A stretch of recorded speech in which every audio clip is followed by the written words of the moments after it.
Assalamualaikum warahmatullahi wabarakatuh. Perkenalkan, nama saya Ahmad Dhani Saragi, NPM 41182037200076 dari Program Studi Ilmu Komunikasi Universitas Islam 45 Bekasi. Pada kesempatan yang berbahagia ini, saya akan mempresentasikan mata kuliah Pendidikan Agama Islam untuk menyelesaikan tugas dosen saya. Baik, langsung saja kita ke materi yang pertama. Diagnosis jiwa melalui critical thinking. 1. Mengenali diri sendiri.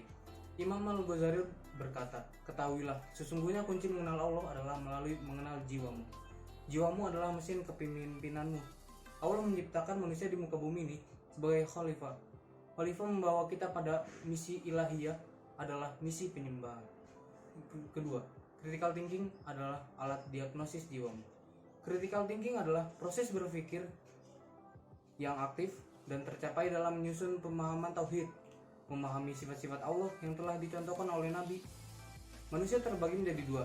Yang pertama, manusia jasmani. Manusia jasmani dalam bentuk jasad yang akan terurai menjadi tanah. Yang kedua adalah manusia hakiki. Manusia dalam bentuk ruh atau rohani yang akan kembali kepada Allah. 3. Identitas sifat jiwamu. Jika bercermin, lakukan evaluasi dengan berpikir jeli dan kritis tentang akhlakmu. Tatkala bercermin, kita berdoa pujian kepada Allah Subhanahu wa Ta'ala yang telah membaguskan wajah kita. Selanjutnya meminta akhlak kita untuk dibaguskan. Berjanjilah kepada Allah untuk melakukan pembaruan akhlakmu.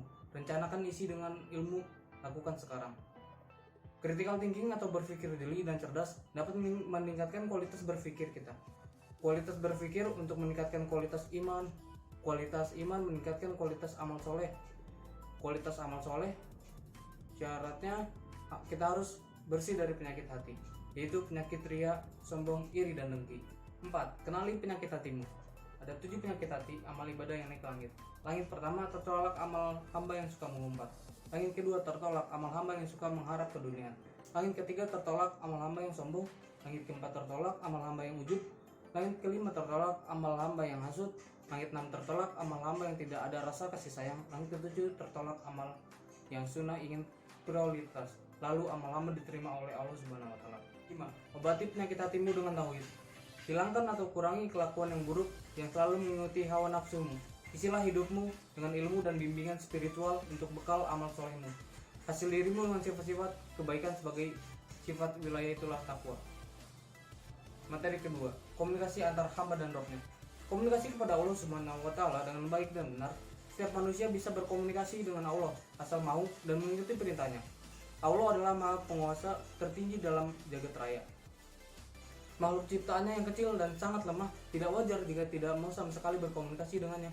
Sesungguhnya kitalah yang membutuhkannya. Pikiran, hati adalah alat utama untuk berkomunikasi dengan Allah, karena kita tidak mungkin bertemu secara fisik dengan Allah.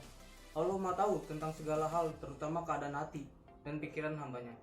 Allah selalu menjawab doa-doa kita, baik lisan atau yang di dalam hati. Salat dengan khusyuk dan benar adalah perintah yang wajib kita laksanakan sebagai bentuk kita berterima kasih dengan cara berkomunikasi dengan Allah. Maka Rasulullah bersabda, "As-salatu mirajul mu'minin." Salat itu adalah mi'rajnya orang mukmin. Jika kita terbiasa berdialog dengan Allah, secara otomatis kita selalu dapat bimbingannya dalam mengatasi berbagai masalah yang menghampiri. Banyak orang atau bahkan kita sendiri yang mengerjakan sholat secara asal-asalan, hanya dijadikan ritual wajib dan dipenuhi, maka kita tidak akan merasakan berkomunikasi dengan Allah. Jika sudah terbiasa mengerjakan sholat 5 waktu, mari membiasakan juga sholat sunnah, terutama sholat tahajud. Rasulullah hidupnya tidak pernah meninggalkan sholat malam. Itulah berkomunikasi yang baik, yang benar antara hamba dan Rabb-Nya. Dari ketiga, kisah Nabi Ibrahim alaihissalam sangat menarik untuk dipelajari dan diambil keteladanannya. Salah satu yang dibahas dalam kajian ini adalah proses berpikir Nabi Ibrahim alaihissalam dalam berdialog kepada Allah Subhanahu wa Ta'ala. Dialog yang dilakukan oleh Nabi Ibrahim alaihissalam dalam hal ini didasari oleh beberapa faktor, yaitu karakteristik pribadi, proses berpikir, dan orientasi yang bertujuan untuk dialog. Nabi Ibrahim memiliki kualitas karakteristik pribadi yang mampu bersikap taat dan patuh pada Allah Subhanahu wa Ta'ala. Berani menegakkan keadilan, jujur, peduli, sabar, ikhlas, dan ingin tahu tentang suatu hal. Dialog Nabi Ibrahim alaihissalam kepada Allah Subhanahu wa Ta'ala diawali dari karakter pribadi yang senantiasa ingin tahu terkait suatu hal. Keingintahuan tersebut itu ditunjang oleh pola pemikiran Nabi Ibrahim yang rasional dan kritis dalam memandang suatu persoalan. Dialog Nabi Ibrahim alaihissalam kepada Allah Subhanahu wa taala menghasilkan suatu pengetahuan dan ilmu yang diterima secara kritis, secara dihayati secara cermat dan teliti, semata-mata hanya untuk mengharap ridho Allah Subhanahu wa taala. Pola pikir rasional dan kritis ini dari Nabi Ibrahim alaihissalam mengajarkan kepada manusia bahwa dalam upaya menemukan Allah Subhanahu wa taala tidak harus melihat dari panca indera, melainkan juga dapat melalui pengamatan dan renungan atas ciptaannya. Dialog yang dilakukan oleh Nabi Ibrahim memiliki makna tersirat, yaitu bertujuan untuk pendidikan tauhid yang mengajarkan manusia pada pentingnya keyakinan ilmu yang positif. 4. Model pembaruan Nabi Ibrahim. Nabi Ibrahim merupakan role model atau figur pembaru ideologi bangsanya yang berangkat dari keyakinan dengan motivasi pergerakan karena dilandasi dengan keimanan dan nilai-nilai tauhid yang sudah melebur dalam asmanya. Maka setianya langkah perjuangan atas nama Allah Subhanahu wa taala bukan bermotifkan harta dan jabatan, namun semata-mata amanah misi ilahi. Pembaruan dimulai dari diri sendiri, keluarga, masyarakat, serta berujung dalam bangsa dan negara. Syirik pada zaman Nabi Ibrahim sering ditunjukkan kepada seorang yang menyembah berhala. Begitu pula saat nenek moyang kita terdahulu yang masih mengenal animisme dan dinamisme, tahu bisa dikatakan dengan kepercayaan. Namun, lain halnya dengan zaman sekarang yang berhormat kepada bendera dianggap syirik. Berhormat kepada bendera semata-mata untuk nasionalisme diri kita kepada pahlawan yang telah berjuang mendapatkan kemerdekaan bangsa. Sikap nasionalisme telah diajarkan oleh Nabi Ibrahim, di mana beliau mengubah mindset orang yang syirik bahwa Tuhan yang mereka sembah tidak berdaya, tidak dapat mengabulkan apapun yang diminta oleh mereka. 3 karakter penting Nabi Ibrahim yang patut kita tiru dalam implementasikan adalah lisan yang patuh kepada Allah Subhanahu wa taala, selalu bersyukur atas nikmat, serta lisan yang senantiasa membangun kebaikan di dunia maupun yang di akhirat kelak.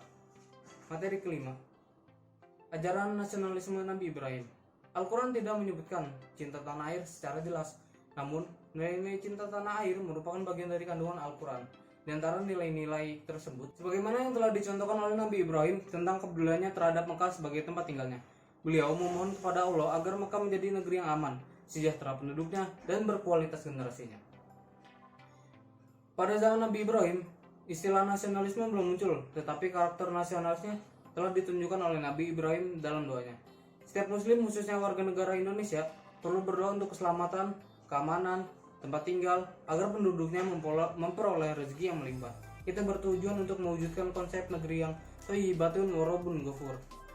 Mungkin sekian materi dari saya.